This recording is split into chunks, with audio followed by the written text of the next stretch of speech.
First of all, our veterans and our soldiers can't stand this guy. They can't stand him. They think he's the worst commander-in-chief, if that's what you call him, that we've ever had. They can't stand him. So let's get that straight. And they like me more than just about any of them. And that's based on every single bit of information. As far as Russia and Ukraine, if we had a real president, the president that knew, that was respected by Putin, he would have never invaded Ukraine. A lot of people are dead right now, much more than people know. You know, they talk about numbers. You can double those numbers, maybe triple those numbers. He did nothing to stop it. In fact, I think he encouraged Russia from going in. I'll tell you what happened. He was so bad with Afghanistan. It was such a horrible embarrassment, most embarrassing moment in the history of our country, that when Putin watched that and he saw the incompetence, that he should have fired those generals, like I fired the one that you mentioned, and so he's got no love lost, but he should have fired those generals. No general got fired for the most embarrassing moment in the history of our country, Afghanistan, where we left billions of dollars of equipment behind. We lost 13 beautiful soldiers, and 38 soldiers were obliterated. And by the way, we left people behind, too. We left American citizens behind. When Putin saw that, he said, you know what? I think we're going to go in and maybe take this was his dream. I talked to him about it, his dream. The difference is he never would have invaded Ukraine, never. Just like Israel would have never been invaded in a million years by Hamas. You know why?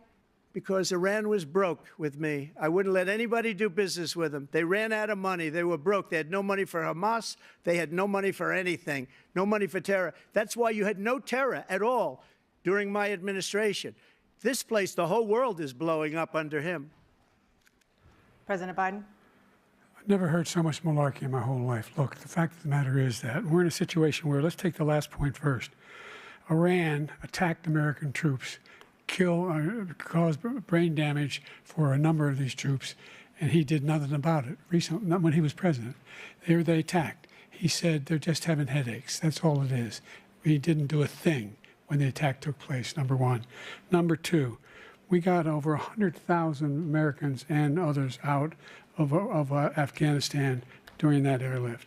Number three, we found ourselves in a situation where, if you take a look at what Trump did in Ukraine, this guy told Trump, do whatever you want, do whatever you want. And that's exactly what Trump did to Putin, encourage him, do whatever you want. And he went in. And listen to what he said when he went in. He was going to take Kyiv in 5 days, remember? Because it's part of the old Soviet Union. That's what he wanted to reestablish. Kyiv, and he in fact didn't do it at all. He wasn't able to get it done, and they've lost thousands and thousands of troops, 500,000 troops. President Trump, I never said that. For 1 minute, I just want to go back to my original question, which is, are Putin's terms acceptable to you? Keeping the territory in Ukraine? No, they're not acceptable. But look, this is a war that never should have started. If we had a leader in this war, he led everybody along.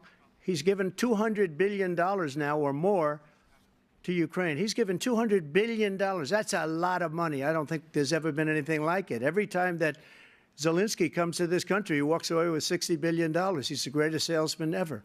And I'm not knocking him. I'm not knocking anything. I'm only saying the money that we're spending on this war, and we shouldn't be spending, it should have never happened. I will have that war settled between Putin and Zelensky as president-elect before I take office on January 20th. I'll have that war settled. People being killed so needlessly, so stupidly, and I will get it settled, and I'll get it settled fast before I take office.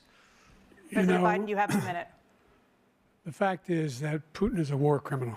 He's killed thousands and thousands of people, and he has made one thing clear. He wants to reestablish what was part of the Soviet Empire, not just a piece. He wants all of Ukraine. That's what he wants. And then you think he'll stop there? Do you think he'll stop when if he takes Ukraine? What do you think happens to Poland? What do you think of Belarus? What do you think happens to those NATO countries? And so if you want a war, you ought to find out what he's going to do, because if in fact he does what he says and walks away, and by the way, all that money we give Ukraine are from weapons we make here in the United States. We give them the weapons, not the money at this point. And our NATO allies have produced as much funding for Ukraine as we have. That's why we're strong. Subscribe to One India channel and never miss an update.